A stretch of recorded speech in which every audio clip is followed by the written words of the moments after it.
नज़र आ रहा है सबको पीछे?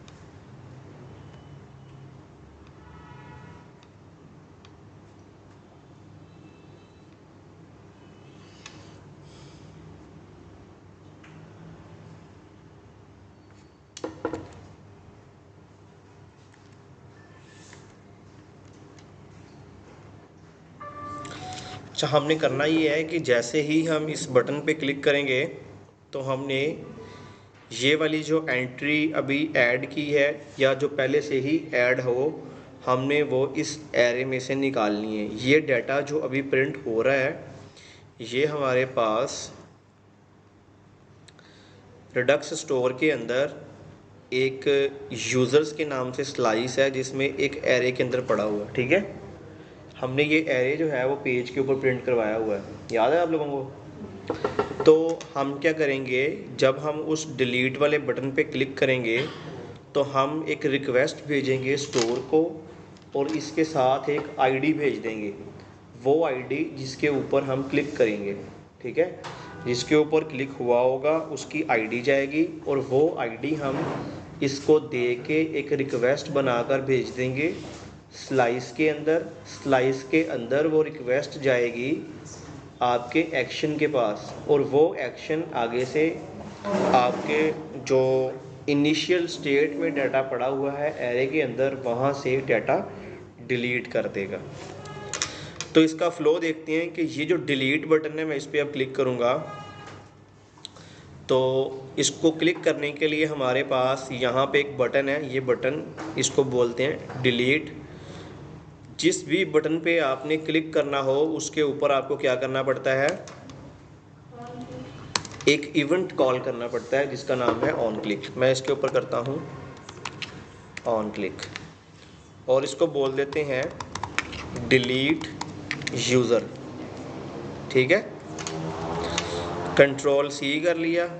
अब इस फंक्शन को क्या करना है, यहाँ पे बनाना है कॉन्स्ट डिलीट यूज़र। ठीक है, मैं यहाँ पे लगा देता हूँ अलर्ट डिलीट। अब हम करते हैं इसके ऊपर क्लिक तो हमें क्या मिल रहा है, अलर्ट। तो इसका मतलब ऑन क्लिक जो है वो चल रहा है ना। उज़ैर क्या कर रहे हो, मोबाइल पे क्या देख रहे हो? गए कहाँ थे आप? सर के साथ गया। कहाँ? अच्छा, तो जैसे ही हमने बटन पे क्लिक किया तो हमारे पास डिलीट यूज़र वाला जो फंक्शन है वो चल गया। जब ये फंक्शन चला तो यहाँ पर ये जो अलर्ट है ये भी चला है, सही है ना? समझ आ रही है बात की? मैं कहता हूँ कि जब मैं डिलीट वाले बटन पे क्लिक करूँ तो मैं ये देखना चाहता हूँ कि मैंने किस यूज़र्स का डिलीट वाला बटन प्रेस किया है। यहाँ पे हमारे पास यूज़र्स आ रहे हैं ना, कितने? 3 यूज़र्स।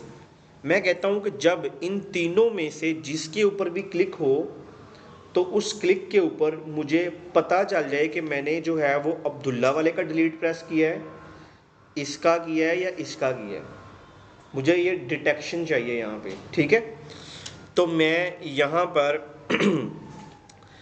ये काम करने के लिए ये जो फंक्शन है, इस फंक्शन को मैं अगर हम ऊपर आए तो हमारे पास यहाँ पे क्या लगा हुआ है, मैप मेथड। और मैप मेथड में आपको ये जो आइटम है इसमें क्या मिलता है, जो एरे है, एरे की सारी वैल्यूज़ 1 बाय 1 इंडेक्स के ऊपर जो पड़ी हैं वो मिलती हैं। ठीक है, अब इसमें आपको क्या मिल रहा है, item dot name, item dot email, item dot roll number. सही है, अब मैं कहता हूँ कि ये जो आइटम डॉट नेम है ना, मैं जब इस बटन के ऊपर क्लिक करें तो ये जो जिस भी नाम के ऊपर क्लिक हो, अगर इसके ऊपर क्लिक हो तो उस बटन को ये वैल्यू चली जाए कि अभी ये जो क्लिक हुआ है ये अब्दुल्ला के ऊपर हुआ है। ठीक है, अगर मैं यहाँ पे क्लिक करता हूँ तो वो इस नाम का जो वैल्यू है वो लेके ऊपर चला जाए। अगर मैं इसके ऊपर क्लिक करता हूँ तो वो इस नाम की वैल्यू लेके ऊपर उस फंक्शन के पास चला जाए कि इसके ऊपर क्लिक हुआ है, अभी ये डिलीट करवाना चाहते हैं। सही है, तो मैं यहाँ पे इस फंक्शन को सबसे पहले कॉल करूँगा इस तरह। याद है इस फंक्शन को इस तरह कॉल कर सकते हैं। अगर इस फंक्शन को इस तरह कॉल कर सकते हैं तो इसमें हम 10, 20, 30 ये वैल्यू भी पास कर सकते हैं। इसको बोलते हैं आर्ग्यूमेंट्स। ठीक है ना। अब आप लोगों ने समझना है हमने करना क्या है। मैंने यहाँ पर कम कर लेते हैं, मैं यहाँ पर 10 पास करता हूँ। मैं कहता हूँ जब ये वाला फंक्शन कॉल होता है, जब ये वाला फंक्शन कॉल होता है तो हम इस तरह फंक्शन को एक आर्ग्यूमेंट देते हैं, और ये आर्ग्यूमेंट हम कहाँ पे रिसीव करते हैं, जहाँ पे वो फंक्शन बना हो उसके इस पैरामीटर में। यहाँ पे हम उसको ए बी सी इस तरह पास करते हैं। अभी मैंने एक आर्ग्यूमेंट पास किया तो मैं यहाँ पे क्या लिख लेता हूँ, ए। अब वो जो 10 है वो 10 मुझे इस ए में मिलेगा, मिलेगा ना। अब अगर मैं यहाँ पे कोमा लगा के ए को प्रिंट करवा दूँ तो एक तो मुझे अलर्ट मिलेगा, दूसरा मुझे अलर्ट में क्या मिलेगा, वो नीचे से जो value as a argument pass की है वो मिलेगी। हमने क्या करना है, हमने ये 10-20 तो प्रिंट नहीं करवाना ना, हमने क्या करना है कि जिसके ऊपर क्लिक हुआ है एक्चुअल में ये देखना है कि किसके ऊपर क्लिक हुआ है, उसकी वैल्यू, उसका नाम जाना चाहिए ऊपर। ठीक है, तो ये काम करने के लिए सबसे पहले मैं इस फंक्शन को, ये जो फंक्शन है इसको इस तरह कॉल नहीं करूँगा। अगर ऐसा करना है तो मैं इसके लिए एक यहाँ पे एरो फंक्शन बनाऊँगा। एरो फंक्शन ऐसे होता है ना, ये मैंने पहले एरो फंक्शन बनाया। अब मैंने क्या करना है, ये जो डिलीट वाला फंक्शन है ना, इसको कॉल करना है इस एरो फंक्शन के अंदर, इस जगह पे, और अब इसकी ये वाली ब्रैकेट लगानी है। ठीक है, पहले हम क्या करते हैं, पहले हम ना तो ये ब्रैकेट होती है ना ही ये एरो फंक्शन होता है। ऐसे होता है पहले कि जैसे ही ऑन क्लिक हो ये वाला फंक्शन ऊपर डिफाइन है, इसको चला दो, यही होता है ना। लेकिन अब क्या करना है, मैं कहता हूं जब ये फंक्शन चले तो ये फंक्शन एक आर्गुमेंट लेके अपने साथ जाए। समझ आ गई बात की। वो आर्गुमेंट इसको देने के लिए और ऊपर रिसीव करने के लिए अब इस फंक्शन को इस तरह कॉल नहीं कर सकते। अब उसको हम ये वाला जो एरे ब्रैकेट है, एरो फंक्शन, इस तरह कॉल करेंगे। समझ आ गई बात की। ये जो मैंने कोड लिखा है ना, ये वाला कोड, इसको अगर रिमूव कर दें तो ये वाला कोड सेम वही कोड है कि एक फंक्शन और उसके आगे ब्रैकेट लगा दें तो इसका मतलब वो फंक्शन कॉल हो गया। यही होता है ना इसका मतलब। अब इसके पीछे ये जो एरो फंक्शन, ये वाला कोड है ना, नज़र आ रहा है, ये सिर्फ और सिर्फ इस मकसद के लिए लगाया गया है कि अगर इस बटन को यहाँ पर कोई आर्ग्यूमेंट देना है 10, तो अब ये 10 उस फंक्शन को जाएगा, पहले नहीं जा रहा था। अगर मैं ये एरो फंक्शन ख़त्म कर दूं तो अब कहूं कि ये जो 10 है, ये जब फंक्शन कॉल होगा तो ये आर्गुमेंट है, ये आपने यहाँ पे एज ए पैरामीटर रिसीव करना है। ऐसा ही है ना सिंपल सिनेरियो। लेकिन फॉर्म के अंदर जब आप काम कर रहे होते हैं और आपने कोई चीज़ ऊपर ट्रांसफ़र करनी है किसी फंक्शन के थ्रू, यानी कोई पैरामीटर पास करना है, तो आपको उसके पीछे इस तरह एरो फंक्शन लगाना पड़ता है। अगर मैं ये एरो फंक्शन नहीं लगाता तो मैं ये वाला आर्गुमेंट पास नहीं कर सकता। सिंपल, और कोई पर्पस नहीं है इसका। अगर आपने इस फंक्शन को, डिलीट यूज़र वाले फंक्शन को कोई आर्गुमेंट पास करवाना है तो आपने इसको एरो फंक्शन में चलाना है, बस। समझ आ गई बात की। किस किस को नहीं आई। अब जब मैं इस ऑन क्लिक करूंगा, यानी किसी भी डिलीट वाले बटन पे क्लिक करूंगा, तो ये वाला फंक्शन पहले भी चलना था, अब भी चलेगा।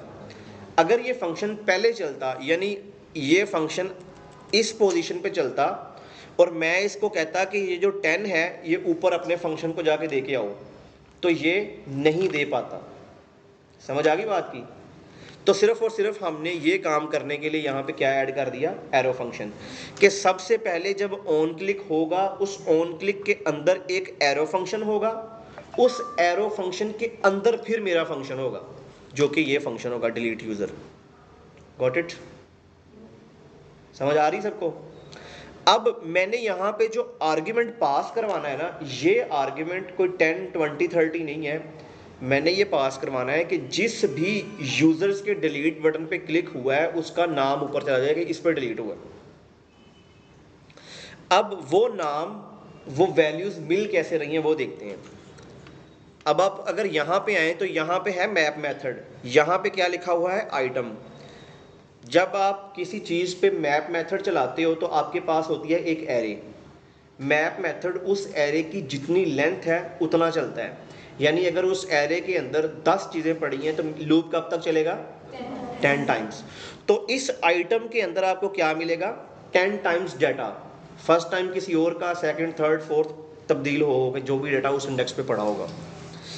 तो यहाँ पर ये जो आइटम डॉट नेम है, ये जब पहली दफ़ा प्रिंट हुआ था, जब इसने पहला यूज़र प्रिंट करवाया है जो कि हमारे पास ये है अब्दुल्ला, तो इसने यही प्रिंट करवाया था, ठीक है, इसमें ये रिकॉर्ड पड़ा हुआ है।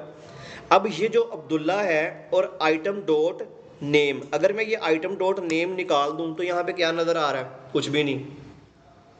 समझ आ रही बात की? अब यहाँ पे अगर मैं आइटम डॉट नेम को ऐड कर दूं तो क्या मिलेगा मुझे, अब्दुल्ला। अब ये जो आइटम डॉट नेम है ये मेरा डायनेमिक कोड है, ये मैंने एक दफ़ा लिखना है, चेंज नहीं करना। क्यों? अब अगर कोई नया डाटा मैं उसे अरे में ऐड करूं तो यहाँ पे सेकंड रो बनेगी, ठीक है ना। अब उसकी सेकंड रो का जो आइटम डॉट नेम होगा वो कोड मैंने यहाँ पे लिख दिया हुआ है पहले ही ऑलरेडी। अब जो दूसरी ऑब्जेक्ट का आइटम डॉट नेम होगा वो प्रिंट हो जाएगा। तो इसका मतलब फिर ये हुआ कि इस आइटम के अंदर हर इंडेक्स के ऊपर आने वाला आइटम डॉट नेम मौजूद है। यानी कि अगर मैं यहाँ से फॉर्म फिल करता हूँ,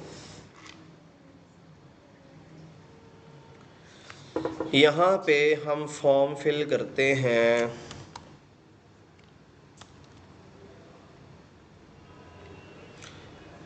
अब मैंने फॉर्म फिल किया तो अब ये जो आइटम डॉट नेम है ये सेकंड यूज़र का डाटा है, ठीक है। तो जब मैं आइटम डॉट ईमेल करता हूँ तो मुझे ये मिलता है, आइटम डॉट रोल नंबर करता हूँ तो ये मिलता है, आइटम डॉट एज करता हूँ तो ये मिलता है, आइटम डॉट एड्रेस करता हूँ तो ये मिलता है। मिल रहा है ना? मैं कहता हूँ जब मैं इस बटन के ऊपर क्लिक करूँ तो ये जो आइटम डॉट नेम है ना, मैं इसको एज अ आर्ग्यूमेंट पास कर दूँ। तो यहाँ पे जो हमने फंक्शन बनाया है ये वाला, इसको अगर मैं आइटम डॉट नेम पास कर दूं जो कि मेरे पास ये नेम है, समझ आ गई बात की? यहाँ पे क्या है, आइटम डॉट नेम, ये क्या है, आइटम डॉट ईमेल, ये क्या है, आइटम डॉट रोल नंबर, ये क्या है, आइटम डॉट एज, ये क्या है, आइटम डॉट एड्रेस। मैंने आइटम डॉट नेम ये वाला जो नाम है ये यहाँ पे ला के डाल दिया। यानी जब इस पे क्लिक हो, जब इस बटन पे क्लिक होना है तो क्या चलना है, ये वाला फंक्शन चलना है। और इस फंक्शन ने आइटम डॉट नेम को एज अ आर्ग्यूमेंट लेके ऊपर चले जाना है। अब यहाँ पे क्या गया, आइटम डॉट नेम, यानी जिस पे क्लिक करूंगा उसका नाम। अगर मैं इस पे क्लिक करता हूं तो इसका आइटम डॉट नेम, अगर मैं इस पे क्लिक करता हूं तो इसका आइटम डॉट नेम। तो अब यहां से आइटम डॉट नेम चला गया यूजर, तो अब ऊपर आते हैं यहाँ पे इस फंक्शन के पास आके ये जो ए है इसको बोल देते हैं कि यहाँ पे आ रहा है यूज़र नेम, नेम ही आएगा ना। इस अलर्ट में मैं वो यूज़र नेम जो है वो प्रिंट करवा देता हूँ, ठीक हो गया। अब हम आते हैं यहाँ पे और यहाँ पे क्लिक करते हैं,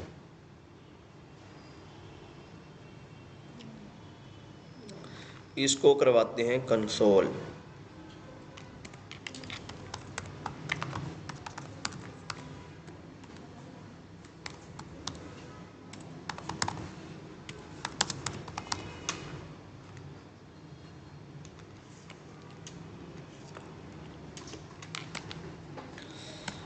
ठीक है, जब मैंने बटन पे क्लिक करना है तो ये वाला कंसोल चलेगा, तो उस कंसोल में हमने देखना है कि वैल्यू जो है वो किसकी आ रही है।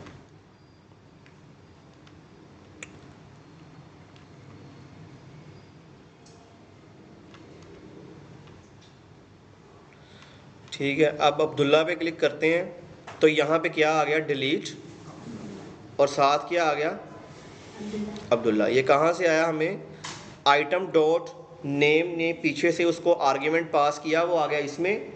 तो मैंने जो यूज़र नेम में वैल्यू आई है वो साथ उसके लिख दिया डिलीट, के इसको डिलीट करना है।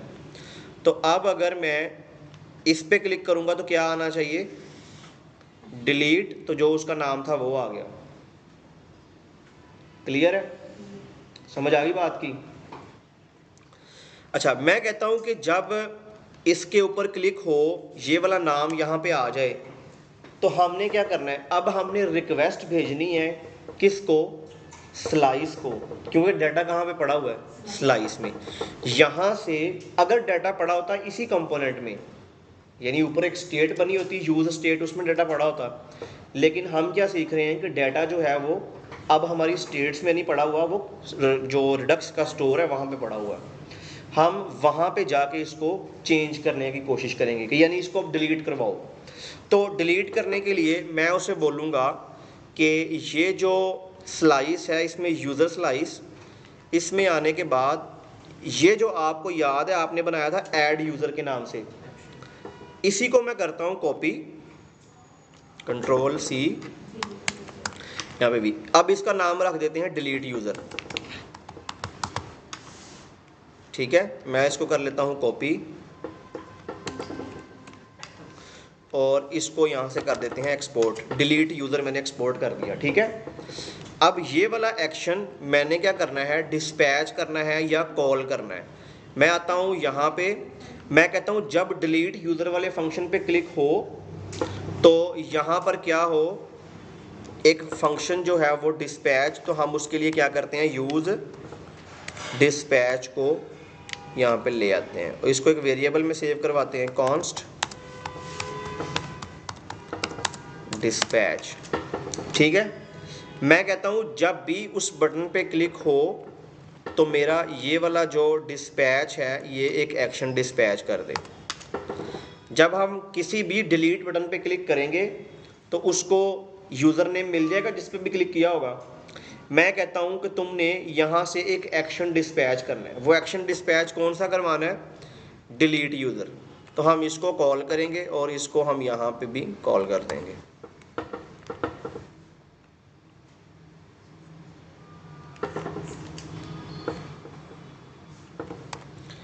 ठीक है, एक्शन डिस्पैच कर दिया, इसको इंपोर्ट करवा लेते हैं। ऊपर आ गया डिलीट यूज़र का एक्शन। मैं कहता हूँ जब इस बटन पे क्लिक हो ये फंक्शन चले, उसको मिल जाए यूज़र नेम। ये यूज़र नेम वो यूज़र नेम है, यानी जिस यूज़र को आप डिलीट करवाना चाहते हो। मैं जिस पे क्लिक करूँगा उसका नाम इसमें मुझे आ जाएगा कि ये डिलीट करवाना है हमने। मैंने वो नाम जो डिलीट करवाना है वो यहाँ से कॉपी करना है और इसको यहाँ पे ऐड कर देना है। अब देखो डिस्पैच हो गया, क्या एक एक्शन डिलीट यूज़र के नाम से यहाँ से रिक्वेस्ट जाएगी और ये रिक्वेस्ट अपने साथ एक यूज़र नेम लेकर जाएगी। अब इस यूज़र नेम को आपने डिलीट यूज़र तक पहुँचा दिया तो ये रिक्वेस्ट आएगी यहाँ पे। तो आपको पता है इसमें दो चीज़ें होती हैं, एक स्टेट और दूसरा एक्शन। स्टेट का मतलब होता है आपकी इनिशियल स्टेट, यानी ये वाली स्टेट, यही होता है ना। और एक्शन क्या होता है, जो चीज़ आपने पीछे से सेंड की हो वो आपको मिलती है यहाँ पे एक्शन के अंदर। अब अगर यहाँ पे हम लिखेंगे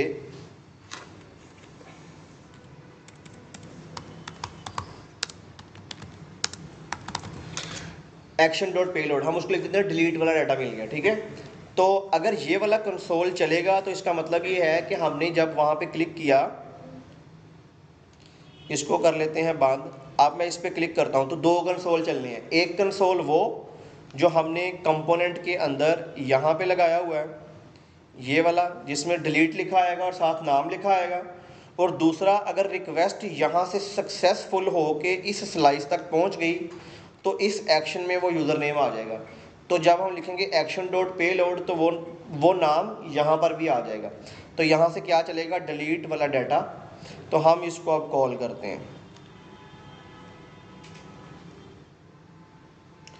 तो हमने कॉल किया, पहले नंबर पे चला डिलीट, तो उसके साथ आ गया अब्दुल्ला, और उसके बाद क्या चला, डिलीट वाला डाटा मिल गया, और उसमें भी क्या मिला, वो नाम जो आपने डिलीट करवाना है। अब ये वाला जो यूज़र है ये कंपोनेंट से स्टोर तक पहुंच गया हुआ है, यानी सारा काम कहाँ होना है, अब उस स्टोर में, उस स्लाइस में होना है ना। स्लाइस में हमने इसको डिलीट करवा देना है, और फिर हमने इसको कहना है कि अब ये वाला जो डाटा है दोबारा प्रिंट, हमने ऑलरेडी उसको प्रिंट किया हुआ है, अब हमने उसको दोबारा प्रिंट नहीं करवाना, हमने जस्ट उसे डिलीट करवाना है। तो डिलीट करवाने के लिए डाटा हमारे पास कहाँ तक आ गया, यहाँ तक ट्रैवल करके आ गया फ्रॉम कंपोनेंट। समझ आ गई बात की, सही है। अब हमने जो डाटा है वो इसमें से निकालना है। डाटा निकालने के लिए, डाटा निकालना किसमें से है, हमने डाटा निकालना है, ये जो एरे है ना, इस एरे में सारे रिकॉर्ड्स मौजूद होते हैं, ऐसा ही है ना। यहाँ पे अगर आपने ऐड किया हो तो ऐड में आप क्या कर रहे हो, स्टेट डॉट पुश। तो पुश किस में होता है, एरे में, तो यही एरे जिसमें पुश करी जा रहे हो, पहला रिकॉर्ड, दूसरा रिकॉर्ड, तीसरा रिकॉर्ड, चौथा रिकॉर्ड। आपने सारे रिकॉर्ड कहाँ ऐड किए, इस एरे के अंदर। अब मैंने इस एरे में से जिसके ऊपर क्लिक हुआ है वो डिलीट करवाना है। तो एरे में से किसी चीज़ को निकालने के लिए हमारे पास कौन कौन से मेथड हैं, निकालना किस में से है, उस एरे में से। वो एरे कहाँ पड़ी है, इनिशियल स्टेट में। उस इनिशियल स्टेट तक पहुँचेंगे कैसे, वो पहुँचाएगा ये स्टेट, याद है। अगर मैं इस स्टेट को यहाँ पे कॉल करता हूँ तो इसका मतलब क्या होता है, इनिशियल स्टेट को टारगेट करना।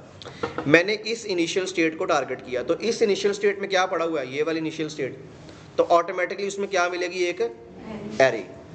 तो मैं क्या कहता हूँ, इस स्टेट को क्या करो, स्टेट डॉट फिल्टर, और फिल्टर मेथड में क्या होता है, एक एरो फंक्शन, जैसे मैप मेथड में होता है। और यहाँ पे आपको क्या मिलता है, आपको मिलता है आइटम। दूसरे नंबर पे आपको क्या मिलता है, इंडेक्सेस मिलता है ना। अब ये स्टेट उसको फिल्टर करो, और यहाँ पे क्या मिलेगा, आइटम। फिल्टर मेथड भी कैसे काम करता है, मैप की तरह, यानी लूप चलनी है इसके ऊपर भी। यानी जब लूप चलनी है तो इस आइटम में सबसे पहले क्या मिलना है, ये ऑब्जेक्ट। फिर अगर इसमें एक और ऑब्जेक्ट हुआ तो इस आइटम में क्या मिलेगा, सेकंड ऑब्जेक्ट, ठीक है। तो मैं उसको कहता हूं कि फिल्टर करो किसको, इस आइटम का मतलब है ये ऑब्जेक्ट, ठीक है। तो पीछे से मैंने क्या भेजा हुआ है, नेम, तो मैं कहता हूं आइटम डॉट नेम जो है नॉट इज इक्वल टू, वो कर दो जो ये एक्शन डॉट पे लोड में नेम आया है उसके। अगर ऐसा है तो इस चीज़ को फिल्टर कर दो।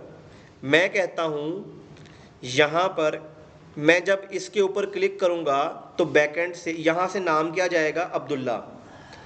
अब ये जो अब्दुल्ला है वो आपको मिलेगा इस एक्शन डॉट पे लोड में, यहाँ पे क्या लिखा होगा, आपको मिलेगा अब्दुल्ला, अब्दुल्ला मिलेगा ना। अब इस आइटम का मतलब है ये वाली आइटम, और अगर मैं कर दूंगा आइटम डॉट नेम तो इसका क्या मतलब होगा, ये वाला नेम। अब ये वाला अब्दुल्ला कहाँ पे मिलेगा, यहाँ पे, दोनों साइडों पे क्या आ जाएगा, अब्दुल्ला। मैं कहता हूँ अब्दुल्ला जो है वो अब्दुल्ला के इज इक्वल टू नहीं है, लेकिन अब्दुल्ला तो अब्दुल्ला के इज इक्वल टू होगा। यहाँ पे मैंने उल्टी कंडीशन लगा दी, ठीक है। मैंने बोल दिया उसको कि अब्दुल्ला जो है वो अब्दुल्ला के इक्वल नहीं है, जबकि एक्चुअल में वो इक्वल होगा। वो जब इस कंडीशन को उल्टा देखेगा ना कि ये तो इक्वल होता है लेकिन इसने लगाया हुआ कि वो इक्वल नहीं है, तो वो कहता है चलो इस चीज़ को फिल्टर कर दो, इस चीज़ को एरे में से निकाल दो। वो उल्टे पे काम करता है, ठीक है। जब उसको लगेगा कि ये तो ट्रू वाली कंडीशन है, इसने इसको फॉल्स वाली बनाया हुआ है, ये ऐसे कंडीशन ट्रू है। अब अगर मैं ये नॉट इक्वल टू हटा दूंगा तो ये क्या है, यहाँ पर भी क्या आएगा, अब्दुल्ला, और यहाँ पर भी क्या आएगा, अब्दुल्ला। वो इस चीज़ को फिल्टर नहीं करेगा, इसको अपने पास रख लेगा। हमने क्या करना है, निकालना है, यानी उसको इस एरे में से निकालना है, डिलीट करवाना है। तो उसके लिए यहाँ पे हमें लगाना पड़ता है नॉट इज इक्वल टू। अब वो इस चीज़ को अगर बराबर हुई और मेरी कंडीशन फॉल्स हुई तो वो इसको डिलीट कर देगा। Simple is that. आपने जब भी एरे में से कोई चीज़ डिलीट करनी हो ना, आपने उसके ऊपर आके यहाँ पे नॉट इज इक्वल टू लगा दिया करना है, बस। वो चीज़ इक्वल होगी, ऑलवेज इक्वल होगी। जैसे यहाँ पे नेम, यहाँ पे अब्दुल्ला आ रहा है, यहाँ पे अब्दुल्ला इक्वल है ना, लेकिन मैंने उसको उल्टा कर दिया तो ये इस चीज़ को अब क्या कर देगा, फिल्टर कर देगा, यानी उसको उस एरे में से निकाल देगा।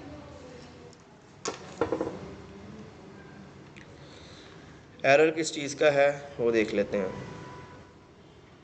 कोई एरर नहीं है।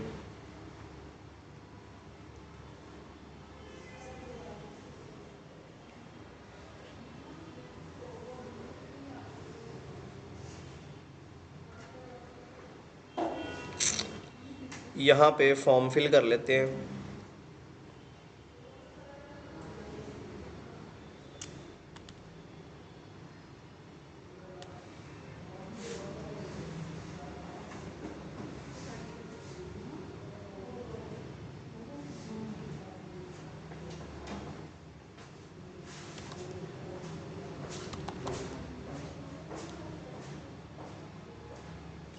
तीन रिकॉर्ड मैंने ऐड कर लिए, ठीक है। अब मैं क्लिक करता हूँ उस्मान के ऊपर, तो जब मैं इसके ऊपर क्लिक करूँगा तो हमें यहाँ पे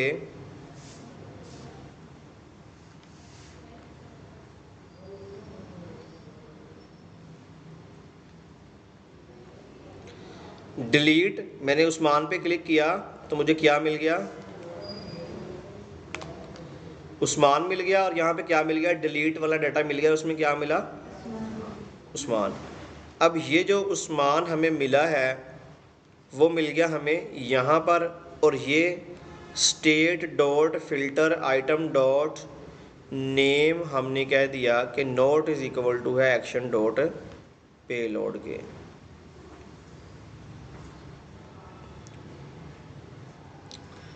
डिलीट इसको करना चाहिए था, डिलीट नहीं हुआ तो क्यों नहीं हुआ?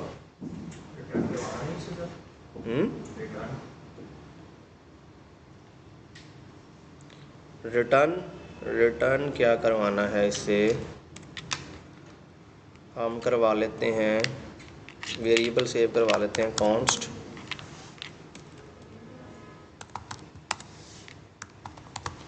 यूज़र्स इज़ इक्वल टू, इसको बोलते हैं रिटर्न कर दो यूज़र्स जो बच गए हैं वो।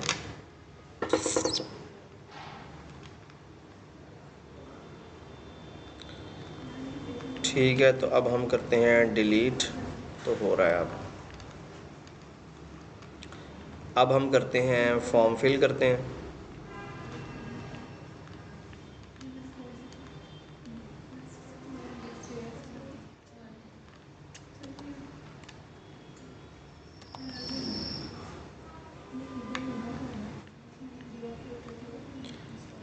उसके बाद ये ऐड कर लेते हैं,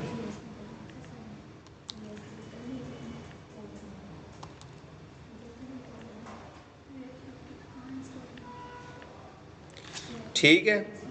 अब मैं उस्मान पे क्लिक करता हूँ और हमने करना है डिलीट, तो यहाँ पे क्लिक किया तो वो डिलीट हो गया।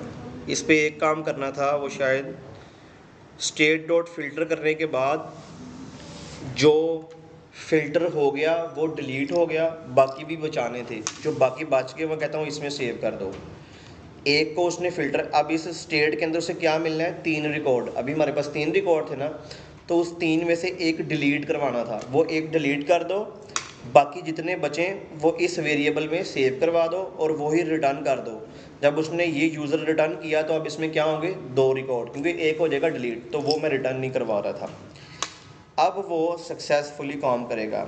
अब मैं इस पर क्लिक करूँगा तो ये भी डिलीट, अब इस पर क्लिक करेंगे तो ये भी डिलीट। समझ आ गई बात की? ठीक है, इस तरह आपने डिलीट करना था, जो कि आप लोग नहीं करके आए। क्या मुश्किल था आपको? फ़िल्टर मेथड पढ़ाया हुआ है आपको, फ़िल्टर ही करना था आपने। बाकी सारा सिनेरियो तो मैंने आपको समझा दिया था कि आपने किस तरह एक्शन डिस्पैच करना है, एक्शन बनाना किस तरह है वो भी आपके सामने है, और स्टेट क्या है, एक्शन क्या है, ये भी आप लोगों को पता था। अब अगर यहाँ पे एक काम करें, मैं यहाँ पे एक एंट्री करता हूँ,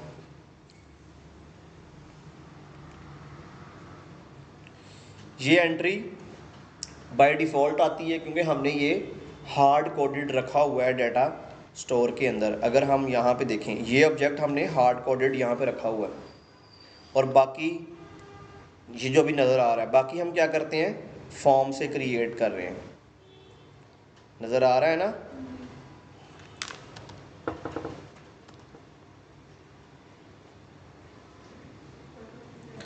अच्छा, मैं क्या करता हूँ कि यहाँ पर नाम जो है वो यही यूज़ कर लेता हूँ, ईमेल जो है वो अलग यूज़ कर लेते हैं, एज भी अलग यूज़ कर लेते हैं, और एड्रेस भी अलग यूज़ कर लेते हैं। ठीक है।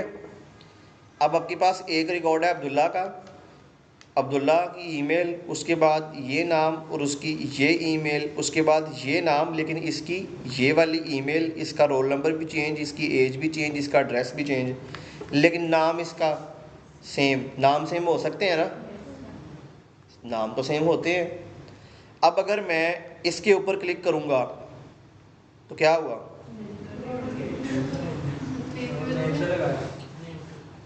तो इसलिए मैंने कल कहा था कि जब भी डिलीट करते हैं यूनिक चीज़ पे डिलीट करते हैं, वो सिर्फ ये रीज़न थी। अब इसके अंदर हमारे पास यूनिक क्या हो सकता है? Roll number.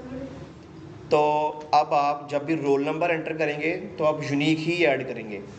तो हम जब उसको यहाँ पे डिलीट पे क्लिक करवाते हैं तो हमने अब आइटम डॉट नेम नहीं भेजना, हमने क्या भेजना है? आइटम डॉट रोल नंबर भेजना है, ये वाला। ठीक है। तो इसको फिल वक्त यहाँ पे क्या मिलेगा? यूज़र नेम के अंदर क्या मिलेगा? रोल नंबर ही मिलेगा। तो इसको नेम की बजाय क्या कर लेते हैं? यूज़र कर लेते हैं। ठीक है। मिलना इसमें क्या है उसको? रोल नंबर ही है। यहाँ से रोल नंबर चला जाएगा, यूज़र रोल नंबर, ये रोल नंबर आ जाएगा यहाँ पे। ठीक है, स्लाइस के पास एक्शन डॉट पे लोड में आ जाएगा रोल नंबर। यहाँ पे मुझे अब नेम की बजाय क्या करना है? रोल नंबर, इसको मैच करवाना है। अब अगर ये मैच होगा तो वो डिलीट करवाएगा, अदरवाइज़ वो डिलीट नहीं करवाएगा। ठीक है।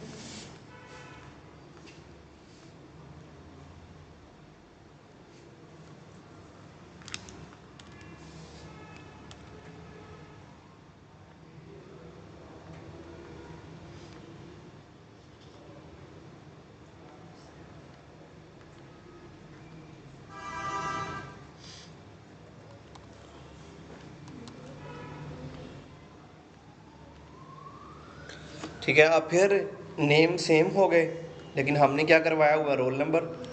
तो सेंटर वाले पे क्लिक करते हैं जिसका एड्रेस है लाहौर। लाहौर वाला डिलीट हो गया, मुल्तान वाला रह गया और फैसलाबाद वाला रह गया। ठीक है। अब इसका भी नाम सेम था और उसका भी नाम सेम था, लेकिन नाम के ऊपर डिलीट नहीं हो रहा रोल नंबर। अगर आपने रोल नंबर पे नहीं करवाना तो आपने एक यूनिक आईडी, जैसे मैंने आपको बताया था, वो भेजनी है, उसके साथ आपने डिलीट करवाना है। लेकिन जब भी आपने कोई ना कोई चीज़ ऐड करवानी होती है तो आपने याद रखना होता है, आप कोई ना कोई ऐसी आईडी, कोई ना कोई ऐसी की ज़रूर जनरेट करवाएं, क्योंकि कल को आपने उसको एडिट करना है, डिलीट करना है, तो अपडेट करते वक्त वो आईडी काम आएगी। ठीक है ना? तो इसलिए वो आईडी जनरेट करवाते हैं। समझ आ गई अब इसकी कि डिलीट कैसे करते हैं? अपडेट कर लेंगे अब। देखो, मैं जब मैं इस पर क्लिक करूँगा तो क्या होगा? जैसे ही एडिट पे क्लिक करूँगा तो ये जो फॉर्म वाला, जैसे मैं फॉर्म पे क्लिक करता हूँ कहाँ आ जाता हूँ? जैसे ही मैं एडिट पे क्लिक करूँगा तो एडिट यूज़र पे आ जाऊँगा। तो ये जो मेरे पास बटन है, कहाँ पे है ये बटन? यही बटन हमारे पास है, ये वाला एडिट, यही है ना? अब इसको बजाय ये कि ये बटन हो, इसको बटन से निकाल देते हैं, इसको कर लेते हैं नैव लिंक।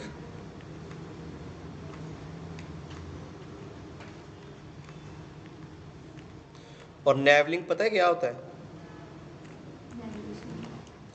हाँ, नेविगे इसमें फिर क्या यूज़ होता है? टू। ठीक है, कहाँ शिफ्ट कर दो इसको? एडिट यूज़र, इस पे शिफ्ट कर दो। ये वाला राउट, ये वाला पाथ अभी तक आपने बनाया नहीं, तो आपके राउटिंग कहाँ हो रही है? app.js में। तो यहाँ पे आके मैं उसे क्या बोलूँगा? एक इस पाथ से इस राउट बना दो। तो यहाँ पे क्या करेंगे फिर? फॉर्म यानी एडिट वाला ओपन करेंगे। तो फॉर्म एडिट वाला है हमारे पास? नहीं है, तो हम पेजेस के अंदर आके एक नई फाइल बनाएंगे, उसको क्या बोलेंगे? edit user.jsx, कोई भी नाम रख लो, एडिट फॉर्म या एडिट, जो भी आपका दिल करता है। RAFCE कर लेंगे, एडिट यूज़र आ गया। अब इसके अंदर आपने क्या करना है? वही फॉर्म उठाना है इसमें से और इसको ला के आपने यहाँ पे प्रिंट करवा देना है। इसको करते हैं कॉपी और यहाँ पे आ गया आपने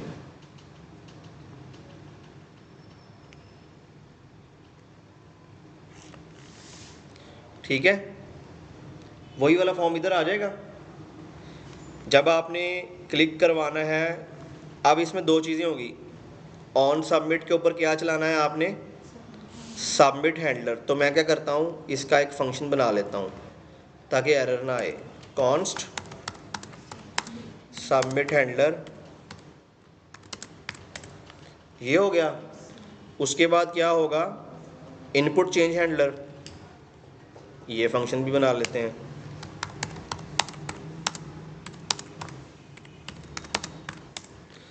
ये फंक्शन चलेगा ऑन चेंज के ऊपर, बस यही फंक्शन है और तो कुछ भी नहीं है। ठीक है, अब जब हम इस पर क्लिक करेंगे तो हमने कहाँ पे आना है? एडिट यूज़र के ऊपर। और जब एडिट यूज़र पे आना है हमने, तो ऐप में जाके हमने यहाँ पे क्या बता देना है उसे कि ये वाला कंपोनेंट जो है वो कॉल कर दो, एडिट यूज़र वाला। समझ आ रही है ना?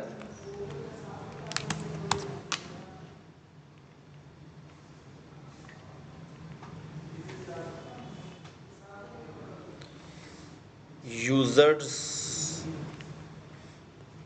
के अंदर जाके एडिट यूज़र कैसे आ रहा है?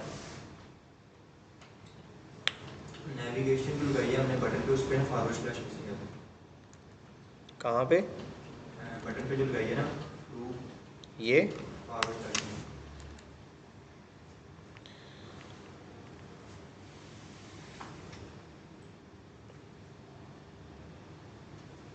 हाँ, अब इसमें नहीं आ रहा वो।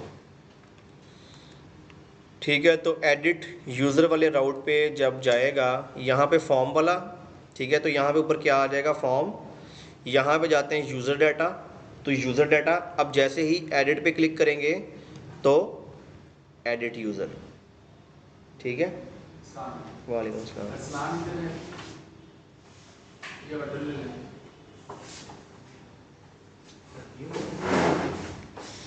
समझ गए बात? अब ये जो डाटा आपने यहाँ पे, ये जो फॉर्म है, ये फॉर्म आप खाली रखते हो ताकि आप यहाँ से फॉर्म एंटर कर सको। लेकिन जब आप इस यूज़र डाटा पे क्लिक करते हो तो ये आपको डाटा मिल रहा है। जैसे ही आपने एडिट पे क्लिक करना है तो आपको यहाँ पे एडिट यूज़र वाले पेज पे आना है, और जैसे ही आप इस पेज पे आते हैं तो आपको ये जो फॉर्म की फील्ड्स की वैल्यूज़ हैं, इनमें वही डाटा दिखना चाहिए जो वहाँ पे पीछे पड़ा हुआ है। एडिट कैसे करते हैं भला? अगर मैंने किसी चीज़ को एडिट करना हो, जब मैं एडिट पे क्लिक करता हूँ, जिस चीज़ को एडिट करना है साथ वो भी आ रही होती है कि आपने इस चीज़ को एडिट करना है। अब मैंने एडिट करना है किसको? इस यूज़र को एडिट करना है, तो मैं एडिट पे क्लिक करता हूँ तो मुझे यहाँ पे उसका नेम दिखना चाहिए, यहाँ पे उसकी ईमेल, यहाँ पे उसकी एज, यहाँ पे उसका रोल नंबर, यहाँ पे उसका एड्रेस, ये ऑलरेडी दिखना चाहिए मुझे। समझ रहे हो बात या नहीं? यानी वो वाला डाटा जो यहाँ पे नज़र आ रहा है, यही वाला डाटा मैंने अब क्या करना है, इस फॉर्म के अंदर लेके आना है। ये डाटा मैंने यहाँ पे प्रिंट करवाना है। उसके बाद अब चाहे तो वो इसके नाम में चेंज कर दे, चाहे तो इसके रोल नंबर में चेंज कर दे, चाहे तो इसके एड्रेस में चेंज कर दे। और लास्ट पे क्या लिखा होगा, जो बटन है उसको हम चेंज कर देंगे किसके अंदर, एडिट यूज़र के अंदर।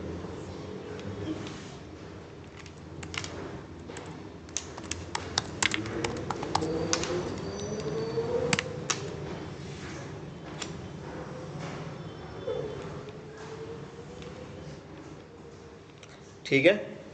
जब हम यहाँ से फॉर्म को कॉल करेंगे और जितनी भी इसकी वैल्यूज़ होंगी, या तो चेंज करना है तो चेंज कर देंगे, अगर उसको चेंज नहीं भी करना तो अपडेट एडिट यूज़र पे क्लिक करेंगे तो वो वैल्यूज़ अपडेट हो जाएंगी। ये वाला काम कौन करवाएगा? सबसे पहली बात तो ये कि जब आप यहाँ पे हो और आपने एडिट पे क्लिक करना है ना, तो आपने इस एडिट पे क्लिक करते हुए एक तो पेज शिफ्ट करना है और दूसरा इस पेज के ऊपर आपने ये वाला डाटा भी भेजना है। समझे हो बात या नहीं समझे? नहीं समझे? ऑन क्लिक तो चल रहा है, देखो ऑन क्लिक तो था ही ना इसमें। इस एडिट पे क्लिक किया, जैसे ही एडिट पे क्लिक किया, जिस पे क्लिक किया है ना, हमने एडिट यूज़र वाले फॉर्म के पेज पे भी आना है, लेकिन जिस पे क्लिक किया है उसकी तमाम डिटेल्स ऑलरेडी यहाँ पे फिल्ड चाहिए हमें।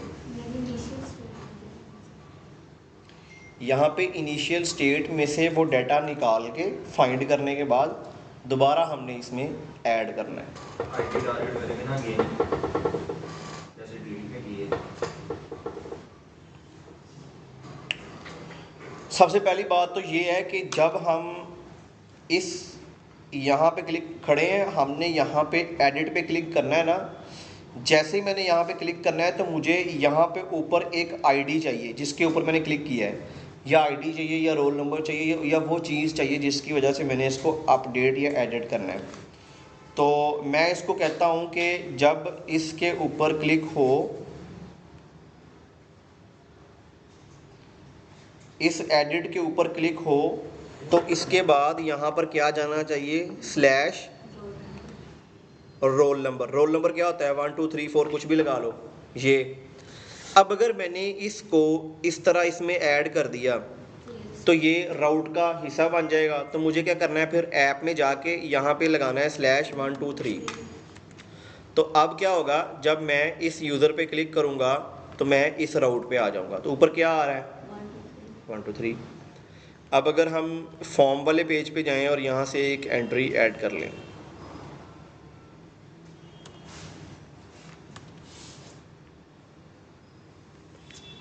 अब मैं उस्मान पे क्लिक करता हूँ और दोबारा यहाँ पे क्या आ रहा है, 1 2 3। ठीक है, मैं दोबारा इस डिटेल पे आता हूँ। अब मैं अब्दुल्ला पे क्लिक करता हूँ तो यहाँ पे क्या आ रहा है, 1 2 3।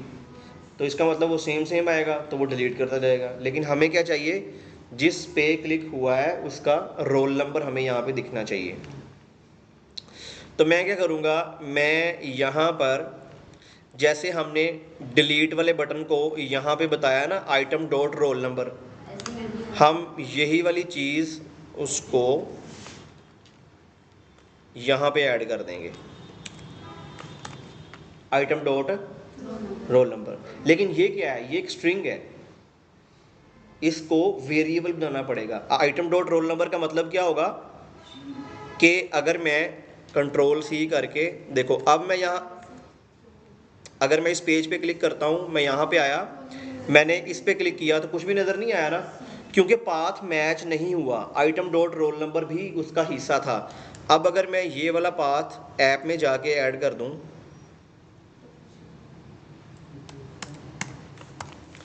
तो अब क्या होगा, जिस पे क्लिक करूँगा उसके ऊपर मुझे वो नज़र आएगा। ठीक है, अब यहाँ पे क्लिक किया, मैं उस्मान पे क्लिक करता हूँ तो मुझे यहाँ पे क्या नज़र आ रहा है, आइटम डॉट रोल नंबर। लेकिन मुझे आइटम डॉट रोल नंबर ऐसा नेम नहीं चाहिए, वो रोल नंबर चाहिए जिस पे क्लिक हुआ है। तो इसको क्या करना है, अब हमने वेरिएबल बनाना है। तो वेरिएबल बनाने के लिए हम यहाँ पे इसको कर देंगे बैकटिक में कन्वर्ट, और इसको भी कर देंगे बैकटिक में कन्वर्ट। ठीक है, और यहाँ पे लगाते हैं हम कर्ली ब्रैकेट।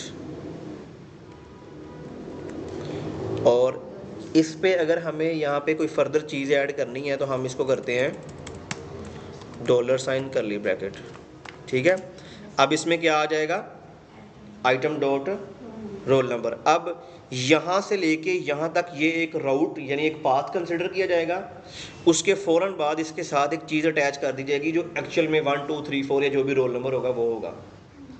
अब यहाँ से लेके अब दोबारा इसको टेस्ट करते हैं। हम यहाँ पे आए, यहाँ पे मैंने अब्दुल्ला पे क्लिक किया, ऊपर उसका जो 1 2 3 है वो तो आ गया, लेकिन यहाँ पे नीचे कोई पेज नहीं मिला क्योंकि एडिट यूज़र और फिर उसके साथ 1 2 3 वाला कोई पेज नहीं था, कोई पाथ नहीं था। यानी हमने app.js में जाके ये नहीं बताया कि एडिट यूज़र के बाद जब यहाँ पर कुछ आए तो वो भी देखना। अब मैं यहाँ पे लिख दूँ 1 2 3 तो वहाँ पे क्या आएगा, ये आ गया। अब अगर मैं लिख दूँ 1 2 4 अब नहीं आएगा क्योंकि जब मैंने उसके ऊपर क्लिक किया है, अब्दुल्ला के ऊपर क्लिक करूँगा तो उसका रोल नंबर क्या है 1 2 3। यहाँ पे क्लिक हुआ, अब उसको एडिट यूज़र और साथ क्या मिल रहा है 1 2 3। अब यहाँ पे क्या मिल रहा है, एडिट यूज़र और आगे क्या है 1 2 4।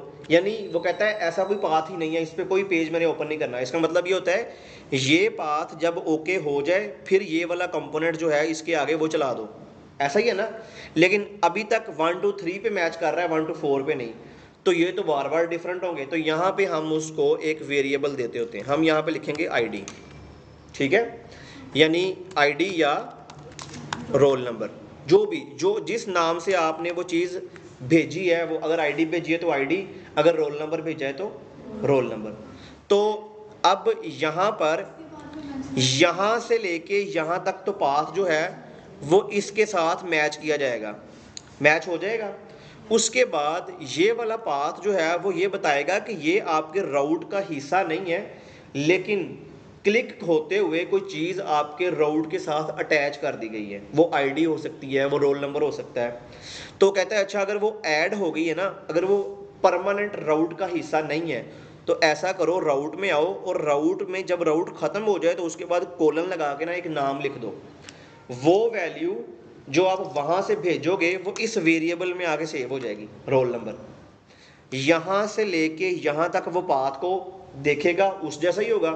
उसके बाद वो देखेगा कि यहाँ पे लगे हुए हैं कोलन और ये रोल नंबर। वो फिर क्या कहेगा, वो कहेगा ये जो एक्स्ट्रा है ना ये मैच हो या ना हो ये मेरी जिम्मेदारी नहीं है, ये बस जो भी है उस वेरिएबल में जाके सेव कर दो जो आपने राउट के साथ यहाँ पे बनाया हुआ है, ठीक है। समझ आई बात की। अब क्या होगा, अब यहाँ से लेके यहाँ तक एडिट यूज़र, इसको सिर्फ टैली किया जाएगा। अब उसके बाद यहाँ से इसके साथ कुछ भी अटैच हो जाए वो वाली वैल्यू जस्ट इसमें सेव कर दी जाएगी रोल नंबर में।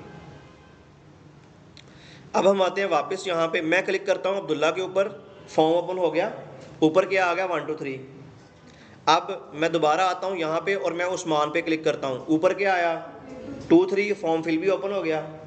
तो इसका मतलब जिस पे क्लिक करते जाओगे उसकी ID आपको यहाँ पे शो होती जाएगी। अब अगर कोई और भी होगा तो उसका भी जो भी, लेकिन उसका अब ये जिम्मेदारी आपकी है कि रोल नंबर कभी भी सेम नहीं होने चाहिए। अगर सेम हुए तो डिलीट करते वक्त या एडिट करते वक्त वो उसी को एडिट या डिलीट कर देगा। समझ आ गई बात की। इसलिए जब भी रिकॉर्ड ऐड करते हैं ना तो ये चीज़ अपने अंडर नहीं रखते, इस चीज़ को डायनेमिक कर दिया जाता है कि रिकॉर्ड चाहे जैसा भी क्रिएट हो लेकिन ये जो की है ये हर दफ़ा यूनिक जनरेट हो, ठीक है। जैसे मैंने आपको सिखाया भी था, शायद आपको याद हो, मैंने क्या कहा था आपको कि जब आपने रिकॉर्ड एंटर करने हैं तो एंटर करते वक्त आपने उसको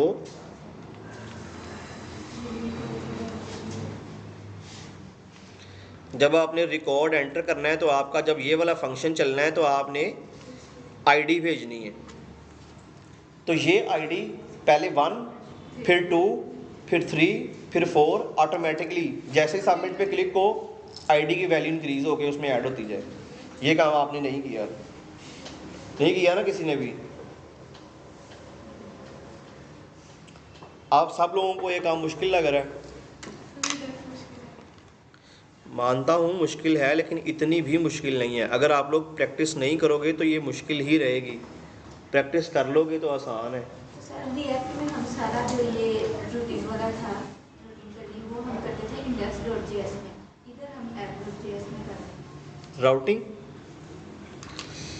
राउटिंग जो है वो आपने यहाँ पे आप यूँ समझ लो कि हमेशा आपने जब भी कोई प्रोजेक्ट करना है ना, तो आपने app.js को एज अ राउटिंग फाइल ही बनाना है। तब तक वो राउटिंग जब मैं इंडेक्स में कर दूंगा, फिर कुछ चीज़ें ऐसी होंगी जो मुझे उस यानी कि रिडक्स में से नहीं चाहिए होंगी, या कुछ चीज़ें होंगी जो चाहिए होंगी, कुछ चीज़ें ऐसी होंगी जो राउटिंग का पार्ट नहीं होगा, लेकिन फिर भी वो इंडेक्स की फ़ाइल में चलता रहेगा। मैंने क्या किया, राउटिंग की फ़ाइल ही अलग कर दी और फिर app.js को जाके मैंने उस फाइल में चला दिया इंडेक्स के। यानी कि एक तो पैटर्न सीधा हो गया कि इंडेक्स में आओ तो ऑलवेज क्या चलता मिल रहा है, सिर्फ और सिर्फ एक ऐप का कंपोनेंट, वही नॉर्मल लो जो शुरू में हमने देखा था। बाय डिफ़ॉल्ट भी यही होता है। और जब आपने ऐप बना लिया तो ऐप को आपने याद रख लेना है कि एज अ राउटिंग फाइल लेके आपने चलना है। तो आपके जितने भी प्रोजेक्ट्स में राउट बनेंगे वो सारे आपने ऐप की फाइल में डिफाइन करने हैं, ऐप को आपने इंडेक्स में चला देना है, बस सिर्फ इतना सा काम है। और जो प्रोवाइडर है वो तो आपने एज इट इज़ कहाँ पे लगाना है, इंडेक्स में। ठीक है, ये एक फ्लो सीधा करने के लिए मैंने किया है ताकि प्रॉपर चीज़ें मुझे अंडरस्टैंड होती रहें। यहाँ पे प्रोवाइडर लगा हुआ है। अब अगर मैं कहूँ कि मुझे राउट्स बनाने हैं तो मुझे पता है मेरी राउट्स की फ़ाइल कौन सी है, app.js, मैं सीधा यहाँ पे आता हूँ। तो ये एक डायरेक्शन है मेरे काम करने की कि पहले मैं यहाँ पे था, अब मुझे पता है कि मुझे नेक्स्ट ये काम करना है, तो मैं डायरेक्ट उस फाइल में जाता हूँ, बजाय ये कि मैं पूरे प्रोजेक्ट के स्टार्टिंग पॉइंट पे इंडेक्स पे आऊँ और फिर ये मुझे आगे बताया कि तुमने किस किस फाइल में जाना है। ये मेरा एक फ़्लो है। सही है, ये काम इसलिए किया हुआ है। अब एडिट वाला कर कौन कौन